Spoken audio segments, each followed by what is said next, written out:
Oke, salam sejahtera kepada tuan-tuan dan puan-puan. Terima kasih juga yang sudah bersama di channel ini.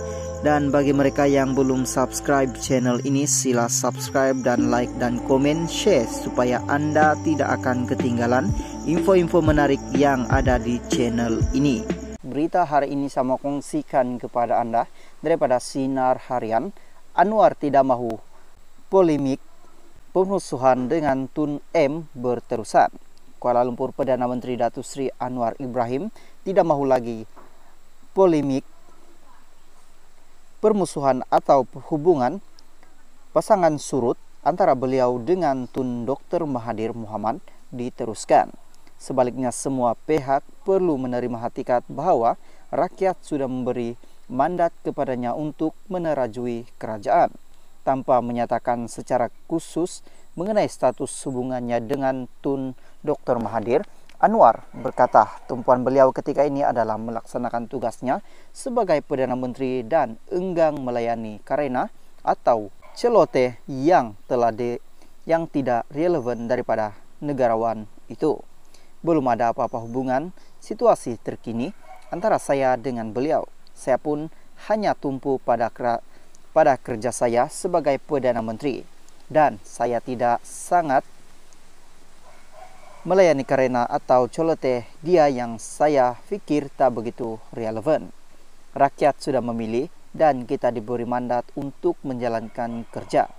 Saya tumpukan ke arah itu, tapi saya juga tidak mahu ini dianggap permusuhan dengan Tun Dr. Mahathir berterusan.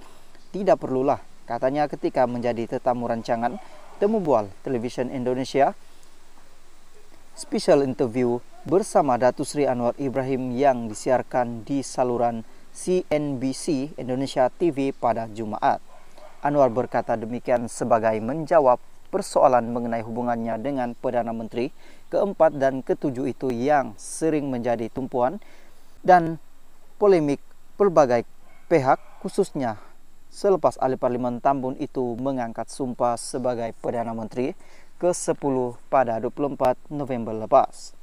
Temu bual khas itu direkam ketika lawatan rasmi Anwar ke Indonesia selama 2 hari pada 8 dan 9 Januari lepas.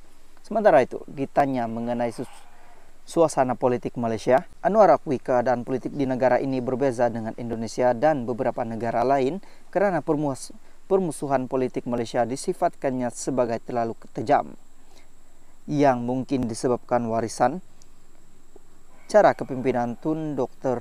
Mahathir. Siapa yang tidak mendukungnya Tun Dr. Mahathir dianggap musuh, dan situasi ini permusuhan politik yang tajam berkembang sehingga kini.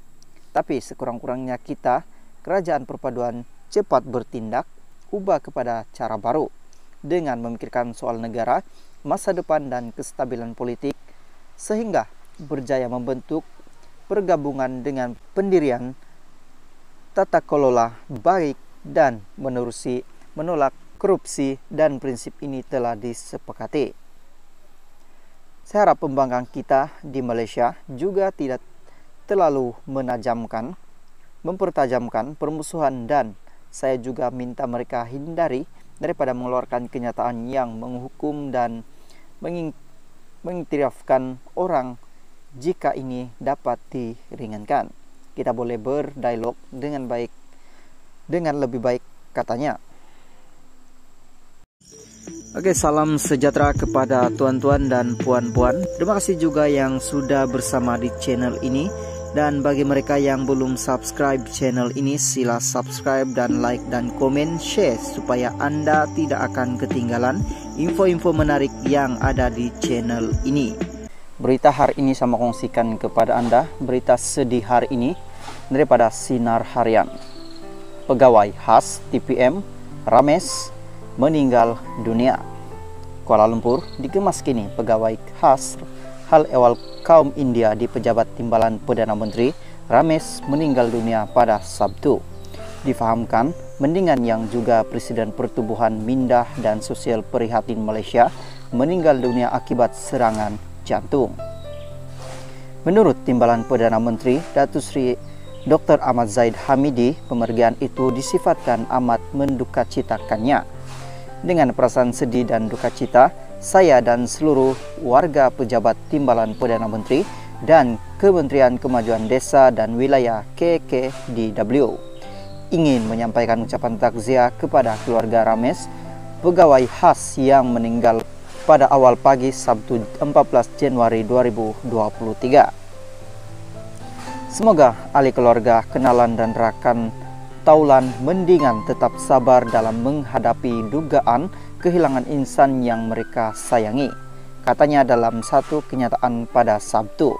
Sementara itu, penulis kenyataan media Rames, Ibun Usairi Aris, ketika dihubungi memaklumkan jenazah mendingan kini dipercayai berada di sebuah hospital Damansara. Saya amat terkejut menerima berita kehilangan Rames akibat serangan jantung pagi ini. Semalam saya baru menulis kenyataan media beliau berkaitan 60% rakyat tidak tahu bantuan yang ada di kementerian dan baru semalam bercakap telepon dengan beliau, katanya. Ibuna Kuzair berkata, pemergian Rames disifatkan sebagai satu kehilangan besar buat masyarakat India di Malaysia. Beliau mau berusaha mencari dan menyelesaikan masalah kemiskinan dalam kalangan kaum India dan memastikan murid serta pelajar India dapat menikmati pendidikan terbaik. Saya baru berkomunikasi dengan beliau malam tadi dan sepatutnya ada perkara berkaitan kenyataan media untuk saya buat dengan mendingan pagi ini, katanya. Ibun Kuzair mengucapkan takziah kepada keluarga Mendingan Rames atas pemergian itu. Salam takziah kepada keluarga Mendingan, katanya. Salam sejahtera kepada seluruh warga Malaysia. Terima kasih masih berada di channel ini. Bagi mereka yang baru bergabung di channel ini, silakan subscribe, like, komen, share supaya Anda tidak akan ketinggalan info-info yang saya akan sampaikan di channel ini. Berita hari ini saya mau kongsikan kepada Anda daripada berita harian. Ahmad Zaid dijangka perincikan sebab UMNO sertai kerajaan perpaduan petang ini. Kuala Lumpur, Presiden UMNO Datuk Seri Ahmad Zahid Hamidi akan memperincikan sebab utama UMNO menyertai kerajaan perpaduan pada sesi taklimat khas bersama perwakilan parti petang ini. Setiausaha Agung UMNO Datuk Seri Ahmad Mazlan berkata lebih 3.000 perwakilan yang dijangka hadir petang ini akan mendengar dan memahami segala perincian berkenaan untuk disampaikan kepada ahli akar umbinya. Presiden tidak boleh pergi detail terperinci mengenai kerajaan perpaduan pada ucapan dasar di jadwal pada pagi Jumaat. Jadi dia akan perincikan petang ini jam 2.30